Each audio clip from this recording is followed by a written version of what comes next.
자, 좀 쉬고 오셨습니까? 자, 이제 다시 제 목소리도 조금 다시 업됐죠. 자, 봅시다. 자, 우리 이제 다시 등비수열의 수렴과 발산에 대해서 좀 보도록 할게요. 자, 우리 뭐다? 우리 이제 일반적인 좀 특수한 케이스들의 수열들을 좀 보고요. 그리고 그 중에서도 가장 특징을 보이는 등비수열에 대해서는 따로 정리를 해놨다는 이야기예요. 자, 그래서 어떤 특징이 있길래 정리를 하느냐라고 했을 때, 자, 한번 확인해 보도록 합시다. 자, 특징들. 정리해 볼게요. 첫 번째, 제가 예시를 그냥 들면서 얘기할게요. 자, 예시를 들면서 리미트 n이 무한 들어갈 때, 자, 뭐에다가 2에다가 n제곱을 하면 무한대. 다시 리미트, 자, n이 무한대로 갈 때요. 나는 1의 n제곱이라는 녀석에 대해서 1. 다시 리미트 n이 무한대로 갈 때, 자, 2분의 1에 대해서도 n제곱이 얼마?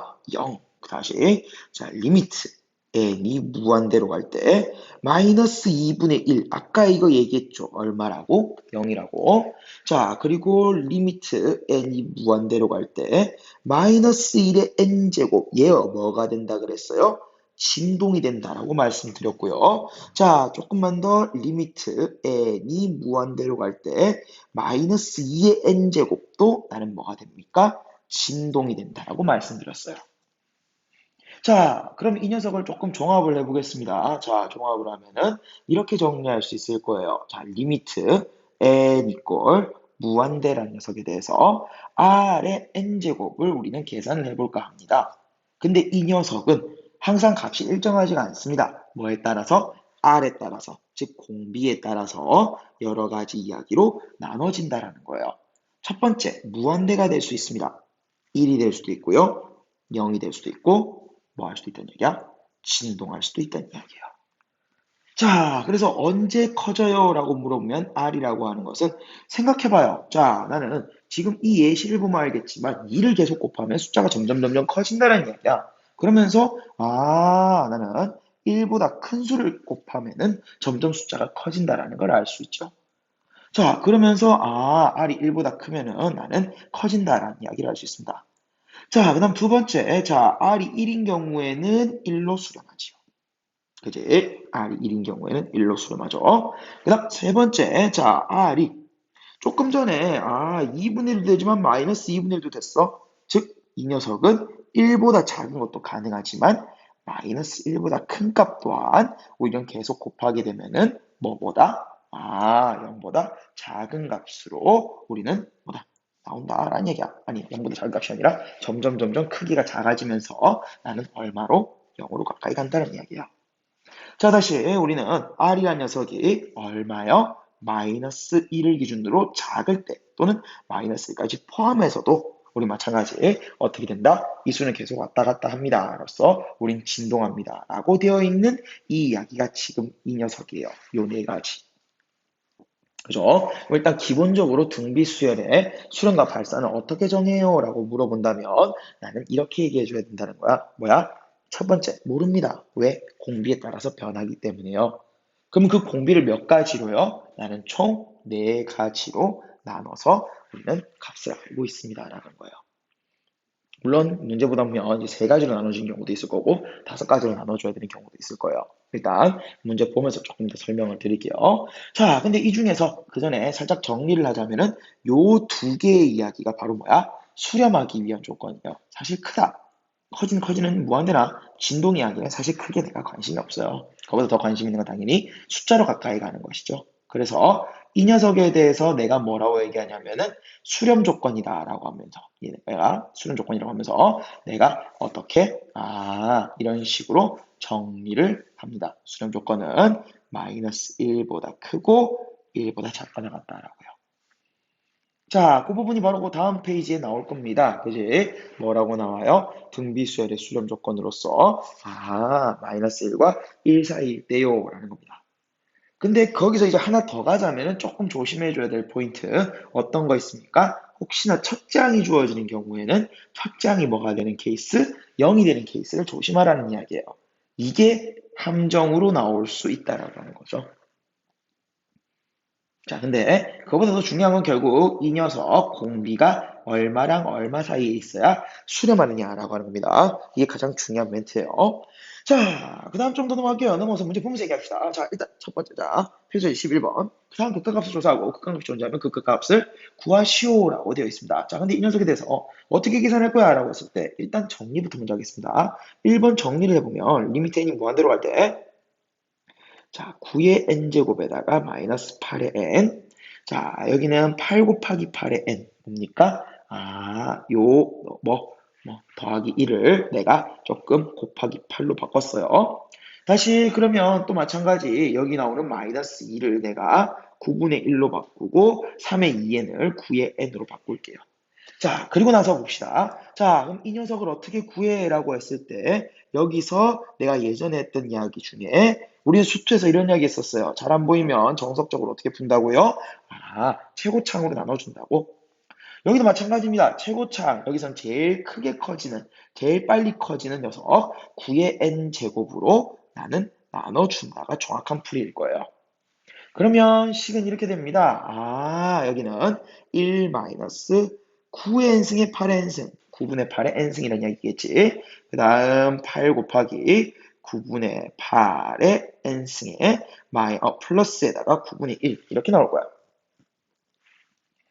근데 거기에 대해서 어느 부분이요? 요 두 개의 포인트를 확인해 보자. 자, 리미트 나는 n이 무한대로 갈 때 9분의 8의 n제곱이라는 녀석은 어디로 갑니까? 0으로 가지요. 왜? 공비라는 녀석이 마이너스 1과 1 사이에 있는 숫자이기 때문이에요. 그래서 이 정답은 얼마가 되는 거야? 9분의 1이 남을 겁니다. 라고 하는 건데, 얘들도 마찬가지. 그러면 우리 다항함수처럼 우리는 풀 수 있지 않을까? 즉 계수 비교를 통해서 풀 수 있지 않을까라는 생각도 할 수 있다는 거예요. 어떻게요? 잘 봐요. 이런 식으로 풀릴 겁니다. 9의 n제곱 마이너스 8의 n제곱. 다시 정리를 해볼게. 9분의 1 곱하기 9의 n제곱에 플러스 8 곱하기 8의 n제곱에 대해서 자, 똑같은 개념으로 생각하는 거야. 얘를 마치 3차, 그리고 얘를 마치 2차로 생각하는 거예요. 그럼 2차로 생각하면 얘는 굳이 필요 있어 없어? 없는 거야. 뭐만 본다? 최고차항의 개수만 읽어 간다라고 하는 거죠. 그러면서 정답은 얼마? 9분의 2다라고 바로 적을 수도 있다는 얘기예요. 이해되시죠? 그지? 원래 정석적인 풀이는 물론 이 녀석 맞습니다. 그지? 근데 우리는 조금 바로바로 다이렉트로 이런 식으로 풀 수 있을 거라는 이야기죠. 괜찮죠? 자, 그럼 요걸 확인하면 이제 이 2번 문제가 생각보다 단순하게 풀린다라는 이야기예요. 자, 2번 문제를 조금 보면은 루트 n이 무한대로 갈 때, 자, 이렇게 적겠습니다. 3 곱하기 3의 n 더하기 2 곱하기 2의 n.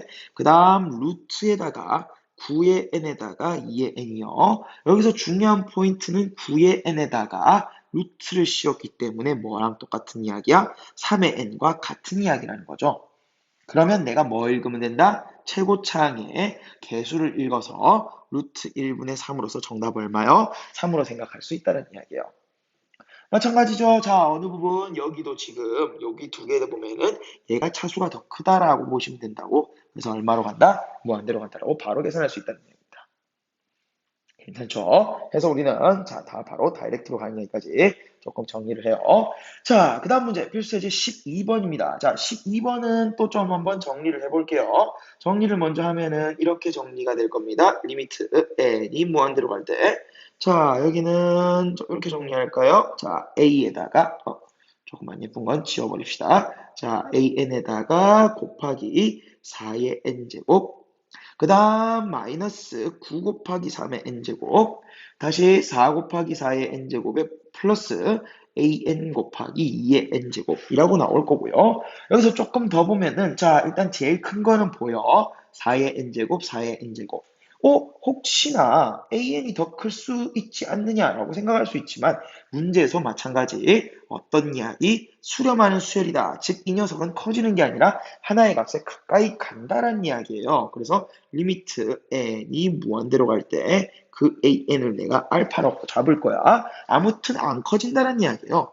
그럼 커지는 수열 중에 가장 큰 거는 우린 요 두 개, 4의 n제곱에 대해서 집중하는 녀석이고 집중하는 것이고 그럼 나는 이 녀석의 최고차항이 4랑 an에 대해서 생각을 한다는 거예요.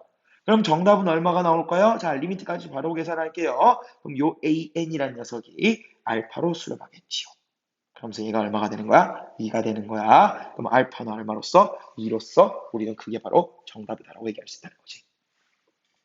괜찮죠? 똑같은 이야기입니다. 자, 그 다음 또 조금 넘어가서 이제 등비 수열이 수렴하도록 하는 실수 x값의 범위를 구하시오라고 되어 있는데요. 1번 문제는 크게 어려운 이야기가 아닙니다. 자, 이 녀석의 n제곱이라는 이야기를 다르게 말하면 얘가 공비인 거야. 그러면 이 공비에 대해서 나는 어떻게 해줘야 됩니까? 마이너스 1과 1 사이에 1을 포함하셔야 된다라는 이야기예요. 수렴 조건. 공비가 마이너스 1과 1 사이고 1을 포함한다라고 하는 거. 그대로 써주시면 됩니다. 그 다음 정답 어떻게 내? 헷갈리면 나는 얘 하나, 둘 따로따로 본다는 이야기예요. 언제나 부등식 잘 안 풀리면 하나씩 따로 보셔야 돼요. 그러면 1번 문제를 먼저 보면 이렇게 일단 나오는 이야기인 것 같고 넘겨서 정리를 해보면 이렇게 정리가 되면서 무언가의 완전 제곱이 0보다 크려면 x는 뭐 1이 아닌 뭐 모든 실수이다로서 우리는 정리할 수 있겠지요. 자, 그 다음 2번 얘기합시다. 2번 이야기. x제곱에 대해서 자 이렇게 나와 있고 딱 보니까 조금 안 예쁘네요. 그지? 뭐가 나옵니까? 근의 공식을 조금 써주셔야 되겠습니다. 그럼 마이너스 b 다시 플러스 마이너스 루트에다가 나오는 이야기죠. b 다시 마이너스 ac 해버리면은 요렇게 정답이 나오는 것 같습니다. 그리고 잘 보십시오. 요거 두 개가 동시에 만족이 돼야 되니까 나는 요 두 개의 정답에 대해서 우리는 어떻게 할 거야? 교집합을 해 주셔야겠지요. 교집합을 하면서 정답은 이렇게 정리가 될 거예요. 1 마이너스 루트 2보다 크거나 같고 1보다 작습니다. 다시 두 번째로서 1보다 크고 우린 1 플러스 루트 2보다 작거나 같습니다. 괜찮죠? 자, 그래서 이렇게 첫 번째 문제는 무난하게 넘깁니다. 자, 그 다음 이제 두 번째 문제를 보려고 하니까 나는 이렇게 볼 수 있습니다. 첫 번째, 공비부터 먼저 확인하자. 이 자식이 공비야. 그러면은 나는 공비라고 하는 2-x가 마이너스 1과 1 사이에 있을 것이고 2를 더해서요. 마이너스 1을 곱하고 나는 이 녀석에 대해서 정답이 나오는 것 같은데 조심. 뭐다? 첫 번째 항이 나옵니다. 첫 번째 항. 즉 A1이라는 녀석은 첫 번째 항으로서 X인데 얘가 0인 경우도 가능하다는 이야기죠. 그래서 답이 몇 개야? 두 개라는 이야기입니다. 조심하셔야 돼요. 첫 번째 항이 만약에 0이 되면은 즉 여기가 0이 된다라고 하면은 얘가 아무리 숫자가 바뀌어봤자 답은 0이라는 거예요. 됐지? 자, 그래서 이렇게 조금 우리는 정리할 수 있을 거예요. 자, 그 다음 오늘의 마지막 문제입니다. 요것만 하고 우리는 이제 오늘 시간 마칠 거예요. 근데 조금 어렵습니다. 자, 얘의 극각 값을 구하시오라고 되어 있는데 첫 번째, 이 녀석의 답은 얼마입니까? 라고 말하면 자, 정확하게 저는 얘기할 수 없습니다. 라고 하는 게 정답이에요. 왜? 아래 값에 따라서 달라지기 때문이에요. 그래서 나는 뭐 할 것이다? 아래 종류를 나눌 수밖에 없을 것이다. 우리 총 몇 종류로 나눴었죠? 우리 총 4종류로 나눴었습니다. 그지? 아까 어떻게 나눴었지? 자, 1번 R이라는 것이 1보다 큰 경우. 그 다음 2번 R이라는 것이 얼마인 경우? 1인 경우. 3번 R이라는 녀석이 얼마? 마이너스 1과 1 사이인 경우. 그 다음 4번 R이라는 녀석이 마이너스 1보다 작거나 같아야 되는데 이 문제에서는 마이너스 1은 포함하지 않습니다. 왜? 잘 보면은 분모가 0이 될 가능성이 있기 때문이에요. 그지? 그래서 마이너스를 빼고 이렇게 우리 일단 4가지로 나눠볼게요.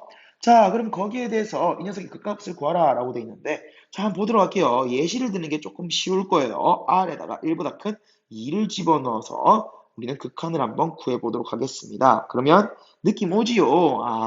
이 녀석 뭐가 보여? 우리는 큰 두 마리. 크게 올라가는, 무한대로 올라가는, 같은 속도로 올라가는 두 마리에 대해서 최고창의 개수를 세서 답 얼마다 1이다라고 얘기해 줄 거라는 거죠.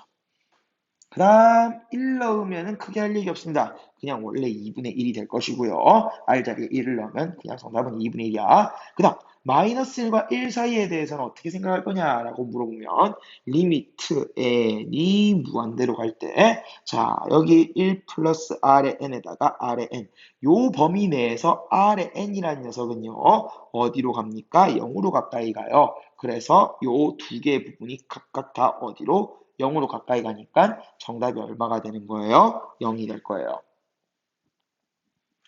자, 그 다음 사실 조심해 주셔야 되는 부분은 이 부분입니다. 자, 이 부분 조심하시기 바랍니다. 자, 왜요? 자, R이 마이너스 1보다 작은 케이스. 우리 아까 이럴 때 어떻게 했어? 진동했어요. 그러면 같이 진동해야 되는 거 아닌가라고 생각하는데, 자, 예시를 들겠습니다. R에다가 마이너스 2를 넣어서 한번 볼게요. 볼게요. 어떻게 되는지. 자, 그러면 형태는 일단 이렇게 생겼습니다. 마이너스 2의 n제곱, 마이너스 2의 n제곱. 분모 분자가 다 왔다 갔다 하니까 내가 알 수 없다라고 얘기할 수도 있겠지만은, 자, 한번 확인해 봅시다. 자, 우리 아까 잘 모르면 뭐 했었죠? 우리는 최고 차항으로, 제일 큰 녀석으로 라는 분모 분자를 동시에 나눴어요. 나누면 식이 이렇게 정리가 된다라고 하는 거야. 뭐야? 마이너스 2분의 1에 n제곱 플러스 1이요. 여기는 1이 나오고요. 그러고 나면 얘가 어디로 가는 이야기? 0으로 가는 이야기가 확인이 돼. 그러면서 정답이 얼마가 나와버려? 1이 나와버리죠. 자, 잘 생각해보면 어디도요. 지금 앞에 나왔던 요 풀이도 마찬가지입니다. 원래 정석적으로 풀면 어떻게 해주셔야 돼요? 리미트 n이 무한대로 갈 때 분모 분자를 똑같이 2의 n제곱으로 나눠주셔서 나오는 그 정답값이 1이었다는 이야기야. 즉, 풀이 방법이 같다는 이야기죠. 즉, 1번, 4번을 나는 합칠 거다라고 하는 겁니다. 자, 그럼 결론적으로 리미트 n이 무한대로 갈 때 나는 1 플러스 r의 n제곱에다가 r의 n제곱에 대해서 총 3가지 종류로 나눠서 볼 수 있다는 이야기야. 1이 나오는 경우가 있고요. 2분의 1이 나오는 경우가 있고 0이 나오는 경우가 있다라고 하는 겁니다. 자, 근데 거기에 대해서 1이 나오는 경우는 r이 1보다 큰 경우랑 r이 마이너스 1보다 작은 경우예요. 그 다음 2분의 1이 나오는 경우는 r이 1이 나오는 경우고 얘는 마이너스 1과 우리는 1 사이다라고 이렇게 세 종류로 정리할 수 있다는 이야기죠. 근데 조금 더 우리는 요 녀석을 좀 정리해서 절대값 r이라는 녀석이 1보다 크다라고 정리할 수 있고요. 요 녀석을 정리해서 절대값 i라는 녀석이 1보다 작다라고도 정리할 수 있습니다. 결국에는 뭐야? 필수예제 14번 문제는 총 3개의 이야기로 나눠주셔야 되고요. 근데 사실 그냥 4가지 경우로 나눠주신다고 생각하시면 돼요. 그지? 응. 4가지 케이스로 나누고요. 우리 이제 특별한 케이스에 대해서는 즉 14번 같은 특이한 케이스들은 1번, 4번을 합쳐서 생각할 수도 있겠구나. 왜? 풀이 방법이 똑같으니까. 그죠? 근데 14번 이야기들은 변형이 상당히 많이 돼서 여러분들을 맞이할 거예요. 그래서 이런 이야기들은 좀 잘 챙겨 두시고요. 14번 어렵습니다. 체크해 두시고 오늘 반드시 다시 한번 복습해 주시기 바랍니다. 자, 이렇게 해서 오늘 해야 될 이야기는 모두 끝이 납니다. 자, 다들 고생 많으셨습니다. 자, 우리 다음 시간에 다시 한번 보도록 합시다. 다들 수고하셨어요. 복습 반드시 하시고요. 질문은 제가 따로 여러분들과 카카오톡을 통해서 조금 받아줄 수 있도록 할 거고요. 숙제는 노트에 하시고요. 숙제 끝난 다음에 저한테 찍어서 보내셔야 됩니다. 그리고 우리 오늘은 그런 얘기 없었는데 중간중간에 여러분들 확실하게 수업을 듣는지 안 듣는지 확인하기 위해서 제가 중간중간에 멘트들을 좀 넣을 거예요. 그럼 그 멘트들 여러분들 듣고 카톡에다가 저한테 저한테 얘기하셔야 됩니다. 그러면 그 이야기를 예를 들면 제가 수업 중에 갑자기 레몬이라고 우리 카톡에 올립시다 라고 얘기할 거예요. 그럼 여러분들은 레몬이라고 해서 카톡을 저한테 올려주셔야 제가 여러분들 제대로 듣고 있다라는 걸 확인할 수 있을 거예요. 이런 식으로 저희는 다음 시간부터 확인을 좀 하도록 하겠습니다. 자, 오케이. 다들 고생 많이 하셨습니다. 저희는 다음 시간에 뵙도록 하겠습니다. 안녕.